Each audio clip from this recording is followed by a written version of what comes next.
une semaine d'actualité sociopolitique qui se décrypte sur ESAE TV.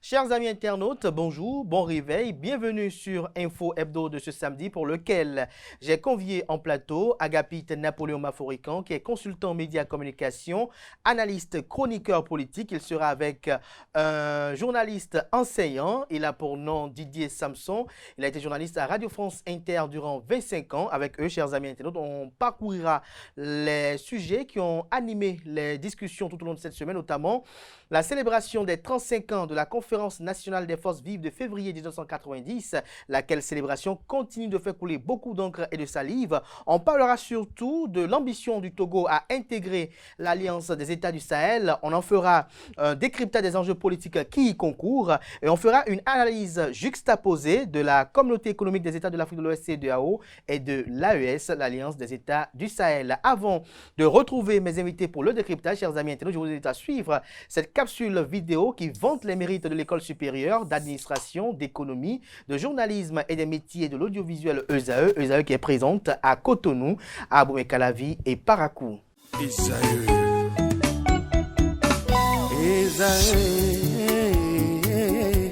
Vous recherchez une école de référence pour une double formation universitaire et professionnelle de qualité? Voici l'opportunité à ne pas rater. L'École supérieure d'administration, d'économie, de journalisme et des métiers de l'audiovisuel ESAE vous offre des programmes d'enseignement en licence et en master orientés vers l'emploi qui font d'elle une référence à travers les filières de l'administration générale et territoriale, l'administration du travail et de la sécurité sociale, droit, diplomatie et relations internationales, administration hospitalière, universitaire et intendance, journalisme et métiers de l'audiovisuel et toutes les filières des sciences de gestion. Une seule adresse, www.esae.bj. Rendez-vous dès maintenant sur nos campus ESAE Bedjromende au numéro 90 93 65 21 ou au numéro 98 98 14 00. Parakou sur le numéro 52 46 12 12. Abomey-Calavi au numéro 52 88 44 44. Akpaka au numéro 52 88 33 33. ESAE, l'excellence à un nom.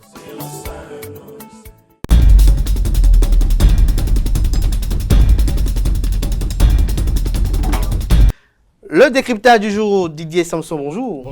Bonjour. Très heureux d'être sur ce plateau. Merci également d'être là. Bonjour à vous, Agapite Napoléon Maforican. Bonjour à mon aîné Didier. Merci également d'être là. Très heureux de partager le plateau avec vous. Merci. Alors Didier Samson, du 19 février dernier au 28 février dernier, les Béninois ont célébré les 35 ans des assises de la Conférence nationale des forces vives de février 1990. Au cours de cette célébration, il y a eu beaucoup d'anecdotes qui ont été partagées, mais sur le plan politique, il y en a des acteurs politiques qui estiment que les acquis de cette conférence nationale ont été saccagés sous Patrice Talon, c'est-à-dire de 2016 à nos jours. Alors, je suis content des propos, des mots que vous utilisez vous-même, que les Béninois ont célébré. Voilà, les Béninois ont célébré les 35 ans. Il n'y a pas eu de célébration officielle. Voilà. Même si ça a existé, c'était un peu timide, c'est malheureux, c'est dommage. Parce que, attention, nous sommes dans un pays qui est en train d'effacer des symboles. Et attention à ça, on a besoin de mémoire. Et c'est sur la mémoire qu'on se construit. Et il faut pas effacer la mémoire. Et j'ai un petit regret, c'est que cette première conférence des forces vives de la nation qui a inspiré tous les pays africains et pour mettre fin à une certaine dérive de dictature en Afrique. Et c'est dommage que ça ne soit pas célébré avec pompe. Je voulais dire parce que c'est une fierté nationale d'avoir pu organiser et réussir une telle chose. Et donc, symboliquement, on aurait pu faire mieux. Et j'ai eu des contacts avec certains curés, dont un précisément qui s'occupe un peu de la mémoire de Monseigneur Isidore de Souza. Et je dois les relancer incessamment parce que nous travaillons à mettre un musée de Monseigneur de Souza, parce que, vous voyez, son exemple, à partir du moment où celui qui a présidé cette affaire-là, tout le monde en Afrique a mis des religieux à la tête. C'est-à-dire qu'on nous a copiés. Et nous-mêmes, nous laissons les copines nous dévancer. Non, je trouve qu'on aurait pu mieux faire en célébrant les 35 ans de la célébration donc des assises de la conférence nationale. conférence Mais vous avez vu nationale. les partis politiques, c'est pour monnaie. Oui, bon, ben ça, c'est pas des partis politiques. Ils existent par le verbiage. Hein, et voilà, ils existent par ça. Sinon, que feraient-ils, quoi? Voilà, donc, ils alimentent des choses. Oui, c'est un peu leur job. Hein, moi, je leur en veux pas. C'est leur job. Hein. Je reviens dans un instant par rapport à votre chute là. Agapine Napoléon Mafoïka, vous avez écouté à l'instant Didier Samson qui estime que des pans de l'histoire s'effacent. Il regrette le fait qu'il n'y ait pas eu une célébration vive de ces 35 ans des assises de la Conférence nationale des forces de février 90. Oui, nous sommes en phase. Je pense que j'ai toujours eu cette amertume que nous ne célébrons pas nos grandes dates. Moi, je suis allé au-delà de la conférence nationale. Si vous demandez à un contemporain de vous, comme dirait l'autre, à quelqu'un qui n'a pas 25 ans, vous lui demandez 26 octobre 72, il va regarder en l'air, il ne saura pas quoi dire. Or, ce fut une date clé, parce que cette date-là a mis fin, l'avènement du gouvernement militaire révolutionnaire a mis fin à la série de coups d'État, hein, pratiquement 6 ou 7 ou 8, entre 60 et 72. Hein, donc une instabilité chronique, hein, avec un jeu de chaises musicales, des combinaisons les plus fantaisistes que scabreuses, et qu'on a connu, on sait pas, on est allé de toutes les inventions possibles, donc vous comprenez que si on ne l'apprend pas à la génération montante, si on ne le transmet pas de génération en génération, Si on ne l'enseigne pas, si on ne l'enseigne pas, les gens ne comprendraient pas, ils croiraient que tout venait d'arriver, on n'a pas eu d'histoire. Non, on a eu une histoire. Et ce qui se passe aujourd'hui tire peut-être sa raison de comment hier a été géré. Alors donc, vous parlez de la conférence nationale, mais quand vous regardez de la conférence nationale à aujourd'hui, on doit analyser ce qui se passe aujourd'hui au prisme de comment nous avons géré 90 à 2016 par exemple. Donc, je suis d'accord avec Didier qu'il n'y ait pas eu... Moi, je déplore que l'État ne se soit pas approprié cette date-là, le début et la fin. Pour moi, le début, c'est l'État, le dos au mur. C'est l'État faillite. C'est l'État perdu. Hein. C'est ce qu'il ne faut pas avoir. La fin, c'est un consensus de se relancer, de rebâtir. Donc, rebâtir, c'est le travail que l'homme est appelé à faire quotidiennement. Donc, rebâtir l'État, remettre l'État sur les rails, c'est l'espoir d'un Bénin nouveau, le 28 février 90. Donc, nous devons célébrer les deux pôles de cette date-là, le 19 et le 28 février, pour que la mémoire collective se rappelle qu'un État est un ensemble et que gouverner, c'est prévoir. Moi, gouverner, c'est prévoir. Avant de revenir immédiatement à Didier Samson, capitaine Napoléon Mafoïka, j'ai bien envie de vous poser cette question suivante. Que dites-vous de ceux qui disent que la conférence nationale des forces de février 90 a été un échec? C'est politiques qui le disent. Non, chacun prend la partie qu'il a envie de prendre. C'était 10 jours où il fallait rafistoler. Pour vous, c'était un échec? Oui ou non? Ça ne peut pas être un échec. Ça n'a pas été un échec. Ça ne peut pas pouvoir, ça n'a pas pu être. Sinon, si c'était un échec. Mais après, il faut expliquer quand même une minute. Oui. Quand Kérékou, il y a deux lectures. Il y a que ceux qui ont engagé la conférence nationale. L'État n'existait plus. Enfin, l'État existait, mais il n'y avait plus d'institutions réellement. Parce que la Constitution était dans il fallait rebâtir. Mais ceux qui sont venus étaient venus pour en découdre avec ceux qui étaient là. À la fin, le 28, tout le monde a eu pour son compte. Donc, ce n'était pas un échec.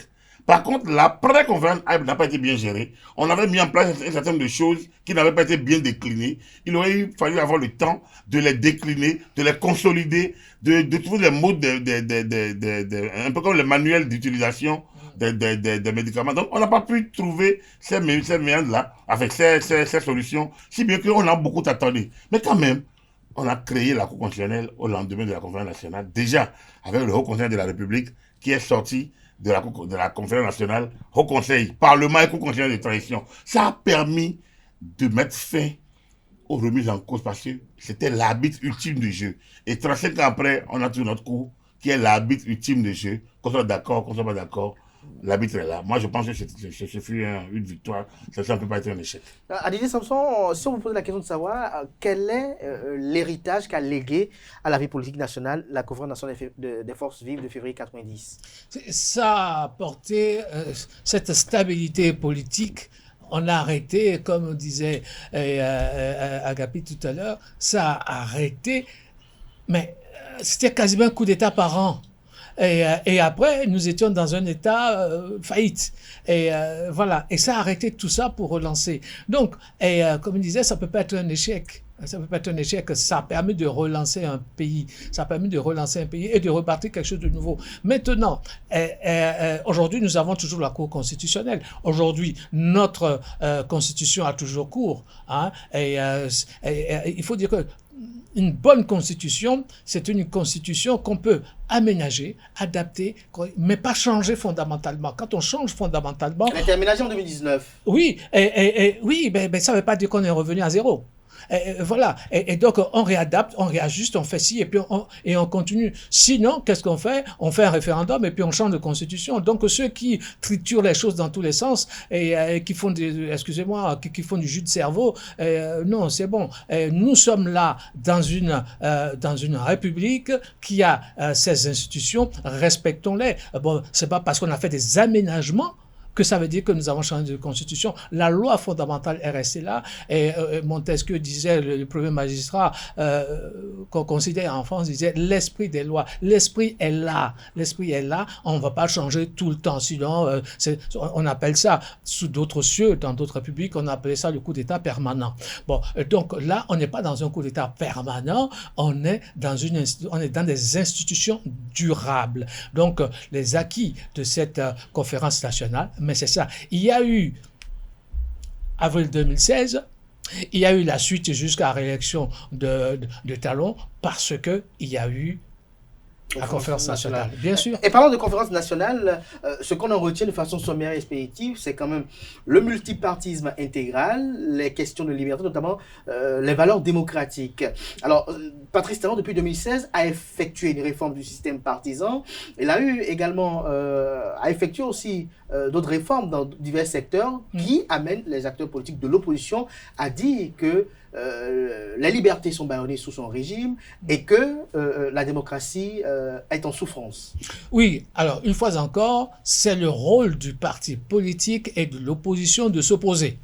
Voilà, et de trouver que partout il y a des problèmes. Bien sûr, on n'est pas dans un monde parfait.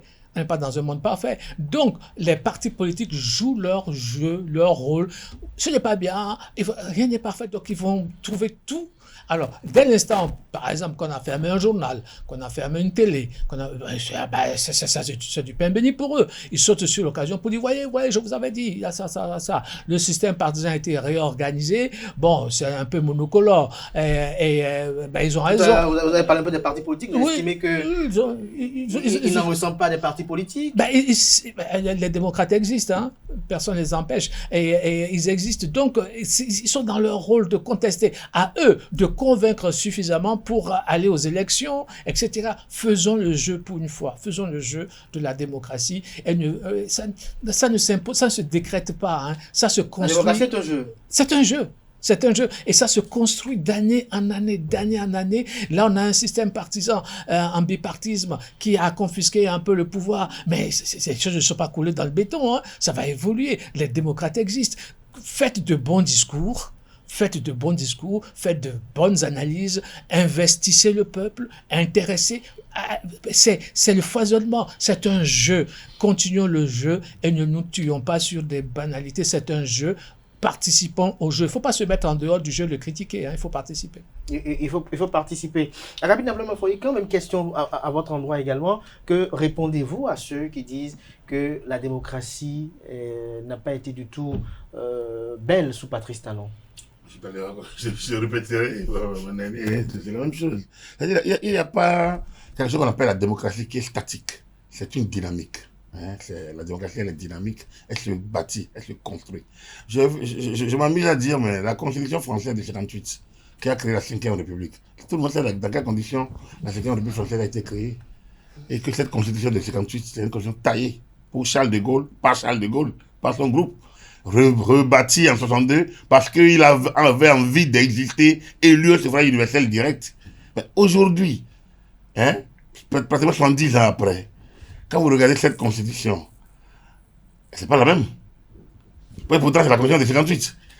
Le septennat non limitatif est passé au quinquennat renouvelable une fois.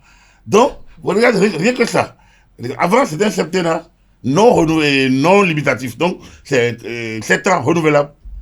Avec 2 élections législatives sous un mandat. C'est-à-dire, quand vous venez, un parlement est en cours.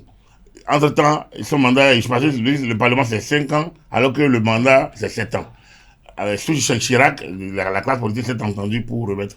Celui qui a combattu le plus cette constitution, c'est François Mitterrand. Il a eu 14 ans. Et c'est le seul. Celui qui a le mieux servi cette constitution. Il s'en est servi entièrement. Il a utilisé tous les meilleurs politiques. Et c'est celui qui a eu la cohabitation 2 fois. Ce que Charles de Gaulle n'aurait jamais pensé, et peut-être que ce qu'il n'aurait jamais dû faire. Ça vous dit, comme l'a dit Didier, une constitution, ce n'est pas une lettre figée. On l'adapte au temps. On l'adapte au défi du moment. On l'adapte. L'essentiel est que les fondamentaux y soient. Et la révision de 2019 a maintenu les fondamentaux, c'est-à-dire les options fondamentales issues de la Convention nationale à travers la décision de la Cour constitutionnelle, décision 1164, les options sont restées là. Personne n'a allé toucher à ça. Alors, donc, quelle liberté, quelle démocratie a été remise en cause? Comme l'a dit Didier à nouveau, il y a des réformes, parfois, qui essayent de tirer le drap d'un côté ou de l'autre, accidentellement ou conjoncturellement, parce que les acteurs n'ont pas les mêmes vivacités. Au moment où Patrice Talon a demandé, a voulu mettre en œuvre la réforme de ses partisans, demandée par toute la classe politique depuis des décennies. Tout le monde a revendiqué la réforme de ses partisans. Depuis Adrien Mbedi, Bruno Amoussou, Kérékou lui-même, Boni Yahi encore. Donc tout le monde voudrait qu'on réforme tout ça. Mais lorsqu'on a démarré, qui a été empêché? D'anciens du PRPB, d'anciens de UBF, d'anciens de FCBE, se sont retrouvés dans l'UP et dans le BR. Donc, l'opposition avait été appelée à créer aussi ces blocs pour qu'on puisse avoir quand même des blocs au départ. Oui, mais est-ce qu'il n'y a pas une antinomie dans cette volonté de la classe politique lorsque l'on observe le constat qui a été peint à l'instant par Didier Samson dans sa première intervention sur l'animation des formations politiques et la qualité de ceux qui y figurent? Non, la qualité, on n'a pas à juger. Le peuple a la décision qu'il mérite. Donc, parce qu'on a comme l'impression que les uns et les autres sont dociles attendant 2026. Et donc, si la volonté politique change en 2026, tout ce qui a été fait au prix de sacrifices et de labeur plombe. Oui, c'est là que l'analyse intervient. Vous savez, les conditions dans lesquelles c'est arrivé doivent permettre aux gens de comprendre qu'on ne peut pas fonctionner cette année comme on fonctionnait en cacophonie il y a 10-15 ans. Aujourd'hui, il y a une discipline. Et c'est cette discipline qu'on a envie de créer. Mais, à partir du moment où Patrice Talon, qui est à la base de l'initiative de l'UP, parce que l'UP le renouveau, et du BR est là, il est le maître de ces deux-là. Mais après Patrice Talon... Oui, mais après Patrice Talon, il y aura la dynamique, c'est là qu'il y aura l'animation. C'est là que les énergies vont... Mais si le peuple ne choisissait pas la dynamique, il doit continuer. C'est qui le peuple? Mais le peuple va choisir. Comment vous allez dire que le peuple... Dès qu'il y a une élection, le peuple choisit toujours. Donc, quel que soit qui va venir, l'idéal, moi, je suis militant partisan, analyste, je dis, il est évident, il est normal que la dynamique en cours se maintienne et renforce se perpétue. 2016. Cela dit, ce n'est qu'un avis de quelqu'un qui n'a qu'une seule voix à faire valoir dans les urnes. Donc, si tout le monde est d'accord, ça va continuer. Si les gens sont pas d'accord, mais on aura un autre parti, une autre dynamique qui viendra changer le cours des choses, mais qui ne peut pas remettre en cause tout. Parce que il y a des acquis qui sont déjà aujourd'hui fondamentaux. Il y a des acquis fondamentaux. Aujourd'hui, c'est la réforme là. Pour moi, je ne nous vois pas remettre en cause. On peut opérer des ajustements, mais la réforme du système, c'est un acquis. Parce que je ne vois pas quel parti va gagner et va remettre en cause là sur lequel il est assis. C'est un acquis déjà que nous ayons au moins cette exigence. Et que nous déployions la vie politique dans le système partisan. Maintenant, il faut créer la discipline dans le système partisan. Il faut créer la démocratie à l'intérieur des partis. Il faut créer au sein des partis un mécanisme d'expression de militants qui lui permet d'être à l'aise et de participer à l'animation de la vie politique. Ça, c'est petit à petit. Vous voyez, nous, on va vieillir, on va peut-être quitter la scène, Mais ces choses-là prennent parfois du temps. Tellement du temps qu'on a l'impression que ça va se limiter à notre petite vie. C'est l'homme qui finit. Ces choses-là ne finissent pas. Donc, ayons un peu de patience et surtout croyons en ce que nous faisons et inventons tant qu'on peut. Mais on ne peut pas inventer tous les jours. Didier Samson, on poursuit dans la même veine. Quelle est votre opinion de la gouvernance Talon? Est-ce que vous êtes de ceux qui pensent que ce qui a été fait d'avril 2016 à ce jour doit, notamment la dynamique, doit se poursuivre après 2026? Oui, il y a une dynamique de développement, il y a une dynamique de souveraineté, il y a plein de choses, hein, mais rien n'est parfait. Il y a plein de choses. Qu'est-ce qui n'est pas parfait? Mais qu'est-ce qui n'est pas parfait? Tout. Vous savez, moi, j'aurais souhaité couper mes cheveux autrement. Quelqu'un va dire non, c'est mieux comme ça, etc. Rien n'est parfait. Comme moi, j'aime te voir comme ça. Voilà. Rien n'est parfait. Tout, voilà. Il faut aussi analyser sur un fait. Au Bénin, on a remarqué qu'arrivent au pouvoir des gens qui n'ont pas un parti au départ. Donc, et après, s'adossent à un parti pour gouverner. Et qu'est-ce qu'on veut reprocher à Talon aujourd'hui? D'avoir l'UPR et le Bloc républicain, je vais même exagérer un peu, à sa botte. Même moi, les ressources nationales qui ne sont pas d'élus. Qu'est-ce que vous voulez reprocher? Il a conçu ça pour pouvoir avancer, pour pouvoir avoir les coups des franches et faire certaines choses. On n'est pas d'accord. On s'appelle démocrate et on bataille. Il faut miser à chaque fois sur l'avenir. Il faut miser à chaque fois sur l'avenir. Si le président Talon n'est pas réélu prochainement, ce qu'il arrive au terme de ces deux mandats, et on va voir comment ces partis vont se réinventer avec son absence. Vont se réinventer. Et peut-être qu'en ce moment-là, les démocrates trouveront une petite faille pour monter davantage. C'est leur job. Ils sont là pour ça. Ils s'appellent les politiciens. Ils font de la politique. Ils sont professionnels. Donc, c'est leur job. Ils ne font que ça. Et maintenant, à eux de convaincre le peuple. Mais est-ce qu'on peut avoir pour job d'être politicien? Oui, bien sûr. Ah oui. Bien sûr. Bien sûr. Le président du démocrate, s'il n'est pas politicien, je ne sais pas ce qu'il fait d'autre. Et Diogbenou a bien démissionné. Diogbenou a bien démissionné de quelque part. Pour être président, etc., continuer. On est professionnel de la politique. Et voilà. Et maintenant, il appartient au peuple de dire, il ne m'a pas convaincu, hein. Je préfère rester encore dans l'ancien bloc, dans l'ancien système. Il appartient au peuple de décider. On ne décide pas pour le peuple. Donc, ils ont à avoir un discours propre, convaincant, sur les bases de ce qui existe en disant, Talon n'a rien fait de bon, etc. Il leur appartient de dire. Et puis ceux qui vont dire non, je trouve que ces acquis sont vraiment très forts, la preuve est que, etc. Et si le peuple vous écoute, chacun de nous ici a une voix. Hein. L'inquiétude des uns des autres, c'est que la réforme du système partisan a été opérée sur les cendres. Beaucoup de sacrifices qui ont été consentis. C'est ce qui est normal. Alors, aujourd'hui, l'inquiétude des uns des autres qui sont partisans de ces réformes, c'est qu'elles ne puissent pas survivre après 2026. On verra bien. On ne peut pas parier là-dessus. On verra bien. Quand Soglo est parti du pouvoir, la RB a continué. Hein. Non, encore que. Oui. Tel que Pour conclure avec ce sujet. Aujourd'hui, tel que c'est fait, ça ne peut pas ne pas survivre. Parce que, regardez, il faut analyser les choses dans leur globalité. Nous partons désormais sur la base d'un quinquennat. À moins qu'il y ait une révolution qui se paie après, mais si nous restons dans la dynamique d'aujourd'hui, c'est tous les 5 ans. Comment la réforme ne va pas survivre? Qu'est-ce qui va se passer?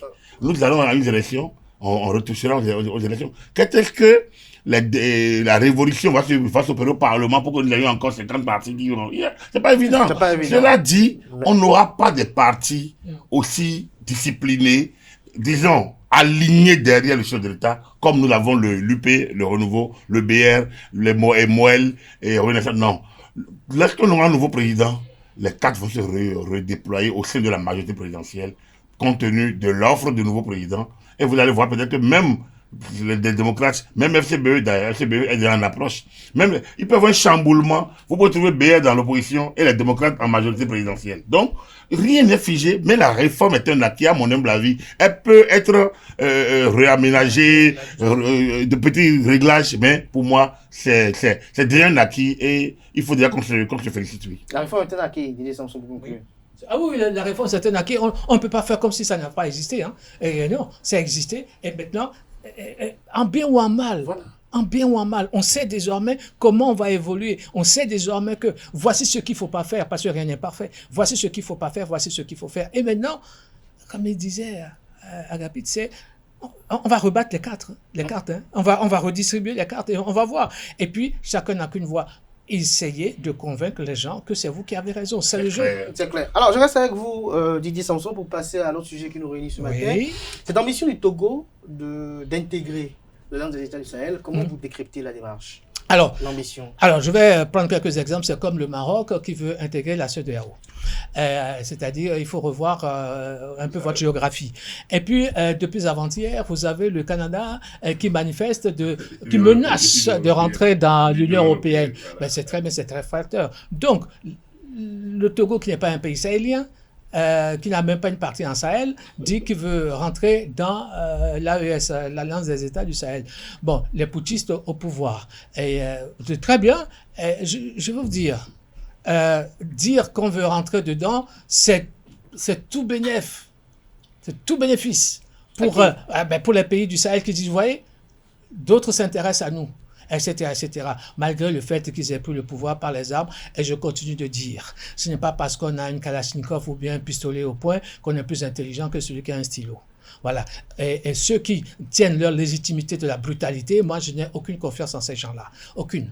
Voilà. Ben maintenant, s'ils instaurent des choses, parce que, par exemple, se retrouver en coalition, comme ils ont créé, c'est une bonne chose fondamentalement. Mais ça existe au sein de la CEDEAO. Pourquoi vous voulez créer des choses?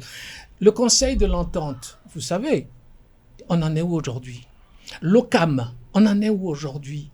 Il y a plein d'institutions comme ça qui ont disparu. Bon, on avait l'UAM, l'Union africaine et malgache, etc., qui ont disparu, qui ont donné l'OUA, qui ont donné, etc.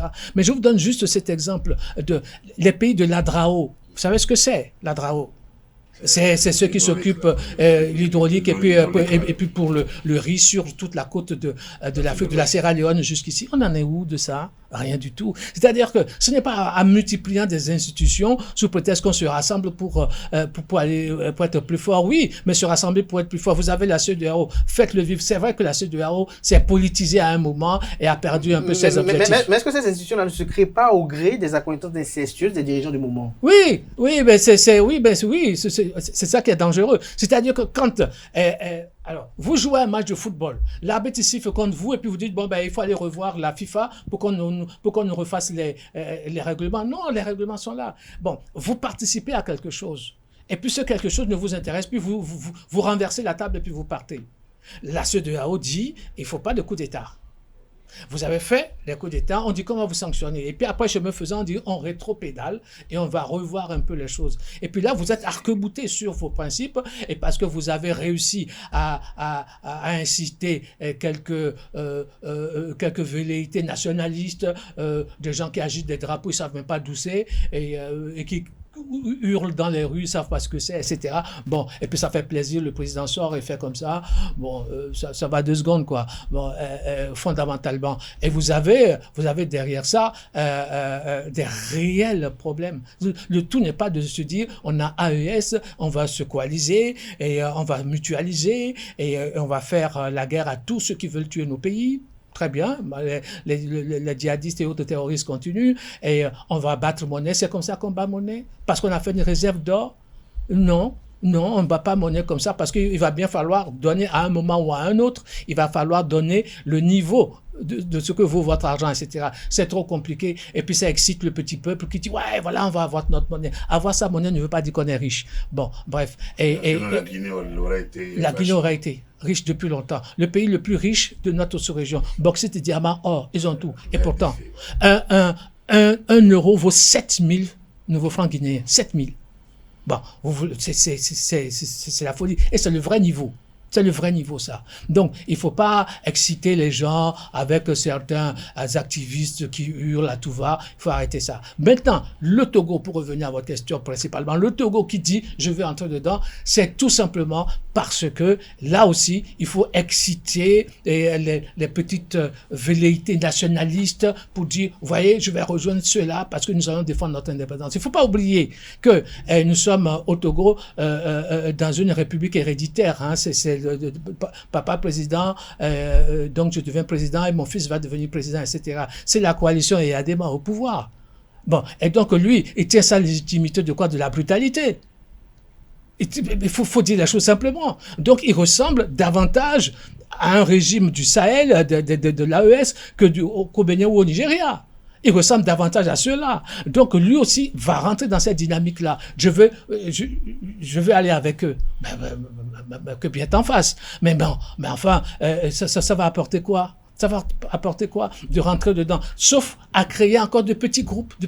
Alors que l'idée contradictoire, paradoxale, c'est de dire on va créer des coalitions pour être fort. Mais vous avez la CEDEAO. Et cassez, détruisez ce qui ne va pas dans la CEDEAO. Abordez-les. Vous avez une voix. Déjà, vous ne payez pas vos contributions à la CEDEAO. Et vous voulez discuter de qui, de quoi? Vous ne payez pas. Vous pensez que les pays du Sahel ont payé leur contribution à la CEDEAO? Non. Non. Alors, vous restez dans la CEDEAO et vous sortez de la CEDEAO, mais vous êtes dans l'UEMOA. Il y a une incohérence. Ah ben, cohérence, ça peut dire. Qu'est-ce qui pourrait justifier, Agapit Napoléon Mafourican, l'ambition du Togo? Des raisons politiques, économiques, sociales? Les intérêts supérieurs du Togo. C'est-à-dire quoi? Les intérêts. Les nations n'ont pas d'amis, les nations n'ont que des intérêts. Moi, je ne suis pas... Oui, quels sont ces intérêts-là, de façon concrète? Ça, il n'y a que les Togolais qui peuvent le dire, ça, a priori. Bien. Mais après, vous voyez, la CEDEAO s'est forgée elle-même un talon d'Achille. C'est la démocratie. Traité révisé de Cotonou 93. C'était ça. Parce qu'ils estimaient que pour qu'il y ait l'intégration économique, il faut qu'il y ait stabilité politique dans la sous-région. On a révisé le traité à Cotonou en 93. Mais en le faisant, on s'est doté de plein d'outils, d'instruments, dont les protocoles additionnels, Lomé 99, Dakar 2001, tout ça là. Mais qui sont ceux qui adoptent ces documents? C'est les chefs d'État dont certains sont putschistes. Ils sont arrivés au pouvoir par coup d'État, dont certains ont tripatouillé la Constitution pour se maintenir. C'est les mêmes qui font la leçon à d'autres. Parfois, ça frustre les autres. Quelque part, Didier a pris un pan de la question. Moi, je prends l'autre pan. C'est-à-dire que la CEDEAO a travaillé à créer des frustrations, des incohérences, de l'inertie, de la bureaucratie à Abuja, si bien qu'on se demande, mais réellement, est-ce qu'on est encore en intégration économique ou on est dans une décision politique? La CEDEAO, ce qu'elle sait faire le plus, c'est les observations électorales, c'est les missions préélectorales, c'est les trucs, c'est les observateurs. Donc, trop d'interventionnisme dans les processus électoraux, c'est l'une des plus solides organisations régionales de l'Afrique, on peut le dire. L'architecture est très bonne. Hein, quand vous regardez un peu les instruments, les organismes, tout, la CEDEAO, sur le papier, c'est une très belle architecture. Mais après, dans la mise en œuvre, il y a la bureaucratie, la lourdeur et parfois des incohérences parce que, regardez, moi j'ai eu à demander, mais qu'est-ce qu'on reprochait au Niger et qu'on ne pouvait pas reprocher, qu'on ne devrait pas reprocher à Ouattara, en Côte d'Ivoire? Mais en Côte d'Ivoire, il n'y a pas de raison de voir Ouattara prendre le troisième mandat. C'est parce qu'un premier ministre est décédé, un deuxième est décédé, mais la Côte d'Ivoire compte quand même de braves personnalités, d'immenses intellectuels, de hauts cadres. Alors, pourquoi c'est Ouattara qui va se maintenir? Et pourtant, il siège, il décide. Donc, ouais, la colère parfois de ces États a fini par... Et quand ça arrive, ils essayent de manier. L'opinion entre vite dans ça. Alors, le Togo, c'est ses intérêts. Je dis, le Togo, il a dit, le Togo a son système. Qu'on l'aime pas. C'est son système à lui. Les Togolais aiment ça. Puis les choses dedans. Tant bien. Il y a ceux qui aiment ça? En tout cas, moi, j'aime aller au Togo et je les vois heureux. Je ne les vois pas malheureux. Donc, moi, vous les voyez heureux? Je les vois visiblement heureux. Vous voyez les Togolais heureux? Visiblement. Mais ça s'anime. Très bien. Super animation. Ça tourne. Moi, bien. Alors, ils vont aux élections. C'est leur système à eux. Ça peut s'animer dans la fatalité. Comme je le dis toujours. C'est leur système à eux. Regarde l'Europe occidentale. La France, l'Allemagne, la Grande-Bretagne. Trois pays, trois systèmes totalement différents. Totalement différents. Et pourtant, c'est des démocraties. Donc, pour moi, le Togo est dans son système. Le Togo choisit ses intérêts parce que le Togo n'est pas loin des pays comme le Niger, hein, c'est le même modèle presque, qu'on ne le fasse pas de la morale démocratique. En réalité, tout baigne autour de cette question d'excitation démocratique et toujours d'exigence de mode opératoire. Pas de troisième mandat, pas de quatrième mandat, pas de tripatouillage de la Constitution. Bon, enfin, ça c'est le postulat que les chefs d'État eux-mêmes ont adopté à travers différents protocoles. Mais le Togo, où est-ce qu'il y a eu le premier protocole? Le protocole sur la démocratie, enfin, et tout là, c'est en 1999. C'est au Togo. C'est au Togo avec Papa Yadema. Alors, mais quel est le pays qui a été le plus résistant en dehors de... C'est encore le Togo. Donc, c'est pour dire que, en fait, ce qui énerve beaucoup de personnes, c'est que la même CEDEAO fait 2 poids, 2 mesures.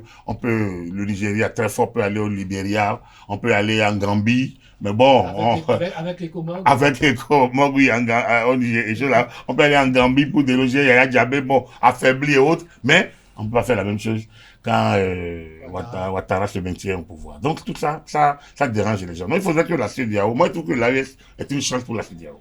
Moi, honnêtement, c'est une chance pour la CEDEAO. Ça permet à la CEDEAO, elle est plus solide, la CEDEAO. Elle est plus cohérente du point de vue organisation. Elle est plus structurée, elle est plus solide. Donc, il appartient à la CEDEAO de montrer qu'elle est une vieille organisation qui a des ressources. L'AES peut rester comme les OCAM, les conseils d'entente, peut finir par mourir de sa belle mort, comme ça peut devenir un exemple sous-régional, qui sait. Mais il parlait tout à l'heure de tel et dans tel... Nous sommes... Est-ce que le Bénin ne participe pas au sommet de l'organisation de la conférence islamique? Et pourtant, on n'est pas un pays islamique. Vous voyez, il y a plein de... Il y a des États francophones qui participent au Commonwealth. Il y en a des États anglophones. Le Togo est Commonwealth. Et Commonwealth, alors qu'ils ne parlent même pas anglais en deuxième langue. Donc, c'est pour dire que ces choses, on en a déjà vu ailleurs. Donc, il n'y a rien d'extraordinaire. Le Togo choisira son camp. Et puis, le monde continuera à tourner. Donc, pour vous, on peut se dire que le Togo, dans cette démarche-là, a plusieurs ambitions, notamment peut-être économiques, avec la volonté de desservir ces pays de l'interland-là, mais également préserver le pouvoir de Lomé. Oui. Des coups d'État. On disait au départ que... C'est-à-dire, on ne veut pas que ces militaires inspirent les militaires togolais. Il n'y a pas comment dirais-je, il n'y a pas d'amis, hein. Ils cherchent leurs intérêts. Et donc, quel est le moyen aujourd'hui pour le Togo, avec son système d'exister davantage, c'est de faire un clin d'œil du côté de l'AES pour montrer les incohérences de la CEDEAO. Surtout que c'est un régime complètement fermé entre père et fils et une situation, et donc eux, ils sont dans leur situation, donc voient d'un mauvais œil que des donneurs de leçons ne s'appliquent pas ces choses-là. Donc du coup, ceux qui viennent mettre un coup de pied dans la fourmilière, ce sont les États de l'AES. En l'espèce, comme il disait, en l'espèce, l'AES est une chance pour la CEDEAO. Reconstruisez-vous, revoyez vos fondamentaux. En article 1er de la charte, on dit libre circulation des biens et des personnes. Mais le premier pays à renvoyer tout le monde chez soi, c'est le Nigeria. Mais voilà, donc des incohérences comme ça. Et après, on intervient partout, on est des observateurs. On a oublié qu'on est une communauté économique. On a oublié ça. Et on a dit que la stabilité, comme disait Agapit, que la stabilité politique, on dit c'est grâce à la stabilité politique qu'on va faire. Donc du coup, on a oublié nos fondamentaux et on est en politique. On intervient partout, etc. Et 2 poids 2 mesures parce que le cas Ouattara est un cas d'école. Mais que dites-vous de ceux qui pensent que le Togo, ce pays-là, qui a davantage tiré une balle dans les pattes de la CEDEAO, notamment dans cette crise entre le Bénin et le Niger, le Bénin qui était respectueux des décisions de la CEDEAO, et pendant ce temps, le Togo qui est passé par derrière pour apporter un soutien franc aux putschistes. On disait tout à l'heure que les États n'ont que des intérêts. Le Bénin a historiquement noué avec le Niger des accords au sein de l'OCBN, Organisation Bénin-Niger, pour le chemin de fer, qui porte ces marchandises du port de Cotonou jusqu'à Parakou, et après les camions prennent pour traverser Malanville et aller au Niger. Donc le port de Cotonou était un peu un port de Niamey. C'était par là, par ici que tout passe. Dans cette affaire-là, si le Togo parce qu'on est fâché avec le Niger. Si le Togo rattrape, il ne bénéficie pas. Il n'y a que des intérêts. Donc le Togo va dire, vous voyez, moi je vous ai défendu, j'ai dit que je suis avec vous. Bon, je vais pas forcément rentrer dedans, mais je suis avec vous, etc. Revoyons les accords avec le Bénin, là, et puis je récupère les bateaux. Je récupère, et puis les taxes douanières vont là-bas. Mais c'est des intérêts. Donc, il faut qu'on comprenne aussi que et ce n'est pas parce qu'ils vont aller embrasser Tiani sur la bouche et dire je t'aime moi non plus. Non, c'est pas ça, c'est leurs intérêts. Quel est l'intérêt actuellement du Togo? De dire ceux de là-haut avant tout, et puis foutez-nous la paix, c'est comme ça. Non, parce que eux-mêmes, leur régime est bizarre, et puis de notre côté, ils veulent récupérer des affaires. Ils veulent récupérer des affaires. Point. Alors, on constate, oui. Le Togo n'avait pas de pays frontalier, n'avait pas de frontière avec le Niger, n'a pas Même de frontière avec le Niger. Donc, lorsqu'on a pris les décisions, le pays qui avait à exécuter, c'était le Bénin et le Nigeria. Et donc, le Togo a tiré profit de ça. C'est de bonne guerre. Enfin, c'est pas faire, Oui. c'est pas gentleman, mais on en a que faire. C'est comme en football, si on va dire gentleman, on n'aurait pas, il y aura pas d'arbitre, hein. Oui, oui. Et en commerce, en matière de commerce, s'il n'y a pas de petits contournements, il y aura pas d'arbitre. Donc, je pense que en la matière, on peut pas être d'accord. Mais le Togo a joué a joué pour son intérêt, a joué pour sa population, a joué pour ses finances. Et bon, le Bénin a fait le point. Le Bénin a dit, il y a un temps pour condamner, il y a un temps pour comprendre. Bon, et le Bénin a revu sa position. Le Niger est dans une certaine posture. Tout ça ça fait partie des dynamiques de coopération et de vie d'institution. Et puis pour nous qui tournons dans les villes, hein, surtout dans nos grandes villes, de Ouidah à Porto Novo, donc en passant par Cotonou, on n'a jamais vu autant de Nigériens dans Cotonou. Voilà. Alors, on constate que, Agapit Napoléon Foïkan, que l'AES a pour thème de campagne que la CEDEAO est téléguidée par la France. Et donc, le véritable projet de société des États de l'AES, c'est la lutte contre la France-Afrique. Leur langue de travail, c'est le français. Ils n'ont pas encore changé. La monnaie, c'est le franc CFA. Ils n'ont pas encore changé. Ils sont tous dans l'UEMOA. Ils n'ont pas encore quitté. Alors, je vais souhaiter bonne chance. Et j'ai grandi dans un système qu'on appelait donc la révolution, je le répète toujours, où nous devions compter d'abord sur nos propres forces, sur nos propres ressources. Nous devons débarrasser l'école donc du mythe de Akawé. Nous devrons lutter contre l'impérialisme. Bon, on a tenté. On a vu là où on est arrivé. Écoutez, les gens peuvent rêver.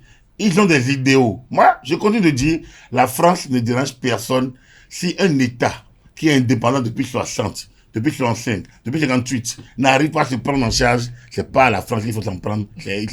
Quand vous êtes majeur et vous n'arrivez pas à vous assumer, ce n'est pas à vos parents qu'il faut s'en prendre, c'est à vous-même. Donc pour moi, les États n'ont qu'à prendre leurs responsabilités. Il y a le Conseil de l'Entente. Qu'est-ce qu'on en a fait?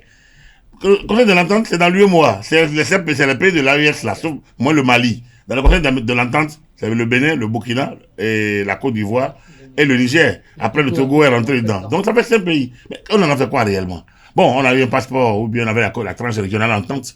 Mais après, on peut faire beaucoup de choses. Donc, en réalité, la France est loin de chez nous, là. Et puis, aujourd'hui, la France a ses propres problèmes. Maintenant, la coopération fait partie aussi des intérêts des États. Donc, si aujourd'hui, avant, le Niger a accepté d'avoir des bases françaises. Aujourd'hui, le Niger n'en veut plus. C'est de leur droit. Le Tchad en a eu. Soutenu d'ailleurs par Macron pour le petit débit, pour prendre le pouvoir. Illégalement. Parce que c'était pas à lui de prendre. Il a pris. Alors, après, il renvoie la base et il veut intégrer aussi l'AES. Bon, c'est de bonne guerre. Donc, vous comprenez, la France, à mon avis, c'est un alibi. La France, c'est la bête expiatoire, c'est un peu ça. On s'appuie sur la France. Enfin, on attise cette rancune anti-France pour se maintenir, pour plaire aux populations. Moi, je pense que la France n'est pas, elle n'est pas un haillon, hein. Elle est loin de l'être. Mais la France fait sa politique pour ses intérêts, pour les intérêts des Français. Il nous appartient, nous avons tellement d'organisations, il nous appartient, nos pays africains, de faire le travail et de laisser la France tranquille. Y a-t-il une différence, Didier Samson, pour conclure, entre les putschistes, les chefs de garde républicaine, qui ont voulu déloger au pouvoir? Je vous coupe tout de suite, mais vous allez continuer. Oui. Vous n'arrivez même pas au terme de votre question que je vous dis oui. Il y a une différence entre eux, entre ces chefs de garde républicaine et ceux qu'ils enlèvent du pouvoir. Oui, attendez. Ceux qui enlèvent du pouvoir sont démocratiquement élus. Eux-mêmes ont été votés. D'accord? Eux-mêmes ont été votés. Vous voulez les contester? Menez les batailles qu'il faut pour les contester. On a vu ici au Bénin, la conférence des forces vives de la nation a donné le cap pour les pays africains. On sait désormais ce qu'il faut faire. L'Afrique du Sud est un exemple de ce qu'il faut faire. La Zambie et le Zimbabwe, où Mugabe a été vent debout contre tout le monde, a ruiné son pays, c'est un exemple. Mandela, encore vivant, lui a dit non. Non et non. Il dit, je suis souverain chez moi. On voit aujourd'hui où est le Zimbabwe, etc. Donc, chercher toujours les raisons de son propre échec chez autrui, c'est un aveu de faiblesse. C'est une et par rapport à ces chefs de junte au pouvoir qui, après avoir effectué 3 ans, après revoient la chaîne de la transition et s'offrent 5 ans. Non, ils ont pris goût. Vous savez, quand vous sortez de chez vous et que vous avez des motards qui vous ouvrent la voie, quand vous avez faim, vous mangez aux frais de l'État, quand vous voulez prendre un avion, vous partez quand vous voulez, on prend vite goût, hein. La tête s'enfle et puis on prend goût au pouvoir. On prend goût au pouvoir. Sinon, pourquoi des chefs d'État, même Macron s'est fait réélire. Si il n'y avait pas du bon dedans, il ne l'aurait pas fait. Voilà. Donc, il y a du bon dans cette affaire-là. Ils prennent vite... bon, on va pas aller plus loin, vous suivez mon regard. Mais bon, et c'est comme ça. Ils ont pris goût au pouvoir et puis ils se sont dit, on va réussir, on va rester. Et se maintenir au pouvoir. Vous avez vu le putschiste guinéen, entre-temps colonel, il est devenu général. Il n'a jamais fait une armée guinéenne. Il était... dans la Légion étrangère française. Bon, il est rentré, puis maintenant il est général, hein, bon, voilà, etc. Vous pensez qu'il va partir? Je ne pense pas. Il a nommé Baouri Premier ministre pour rester. Et la junte militaire au Mali a nommé Choguel Maïga qui est trop... il parle trop. On l'a déposé, etc., etc. Donc, vous voyez, c'est des régimes au Niger, au Burkina. Bon, c'est même plus la peine de continuer. Et ils vont se maintenir au pouvoir. Ils vont se maintenir au pouvoir. Et jusqu'à quand? Jusqu'à après? Est-ce qu'ils ont subi ce coup d'État ou bien jusqu'à quand? On leur souhaite de ne pas aller encore parce que c'est des bains de sang à chaque fois. Il faut penser au peuple qui souffre, qu'ils aient le Saint-Esprit qui descend en eux, qu'une sagesse venue de je ne sais pas où les inspire pour qu'ils mettent eux-mêmes un terme aux choses et revenir à une vie constitutionnelle. Le tout n'est pas de brandir des kalachnikovs pour aller tuer je ne sais pas qui. Non. Mais ils fondent leur combat sur la volonté d'endiguer le mal qu'est le terrorisme. Bon, allez, je vous renvoie la question, excusez-moi. Ça y est, il n'y a plus de terroristes au Burkina Faso? Merci à vous. En réalité, oui, pour conclure. Le mode de gestion, la manière dont nous avons copié le modèle européen, le modèle occidental. Avant, dans les royautés, quand vous regardez la situation du Mali, quand vous regardez les traditions Mossi, quand vous regardez nos royaumes ici, ça n'existait pas. Il y avait une stabilité. Donc, il faut aussi remonter que le copier-coller n'est pas normal. Ça crée l'hybridisme. L'Afrique du Sud a fini par trouver son modèle post-apartheid. Et ça marche plus ou moins. Donc, il est important qu'on puisse trouver finalement des modèles qui s'aillent à nos pays. Sinon, en copiant, coller élection, suffrage universel direct pour tout le monde dans des pays d'analphabètes où on ne connaît pas projet de société, c'est tout difficile et facile. C'est difficile pour le peuple et facile pour des dirigeants. Voilà. Et donc, des prédateurs de vendre de l'illusion et de se maintenir au pouvoir. Il faut revenir à des réflexions sur nos valeurs qui peuvent... Les modèles qui parce peuvent... que le modèle, excusez-moi, le modèle européen que tout le monde tente de copier, c'est parti depuis la Grèce antique. Exactement. C'est depuis Rome. Et ça a évolué. A connu des évolutions. Mais c'est leur histoire. Voilà. C'est leur histoire qui a amené ça. Et aujourd'hui, nous, on colle dessus. Moi, je ne dis pas que la démocratie, c'est pas une bonne chose, mais revoyons comment nous, on fait pour mieux exister. Il y a plusieurs démocraties en Europe. Donc, du coup, il faut bien qu'on se demande, mais laquelle est la meilleure? Donc, du coup, chaque pays a son évolution. Et on doit travailler. Il faut que l'élite travaille à trouver le modèle qui c'est le mieux au pays, à l'environnement du pays, à la géopolitique du pays et de la sous-région. Et vous allez voir que ça va être plus stable et plus cohérent. Merci à vous, Agapit Napoléon Maforican. Je rappelle que vous êtes consultant média communication, analyste chroniqueur politique. Merci également à Didier Samson, qui est journaliste enseignant. Merci également. Merci à tout un chacun pour l'attention et la confiance que vous accordez constamment à ce rendez-vous média sur Esaü TV. Soyez-en remerciés, je dirais même soyez-en bénis. On se retrouve demain avec ma collègue Béli Gaïlaïbi pour l'invité, pour lequel on reçoit pour vous Fred Adrien Okwenou, qui est acteur politique, membre du bureau politique du Parti politique Bloc républicain. Avec lui, on fera le tour des sujets brûlants de l'actualité politique nationale. Merci de votre attention et belle suite de programme sur Esaü TV.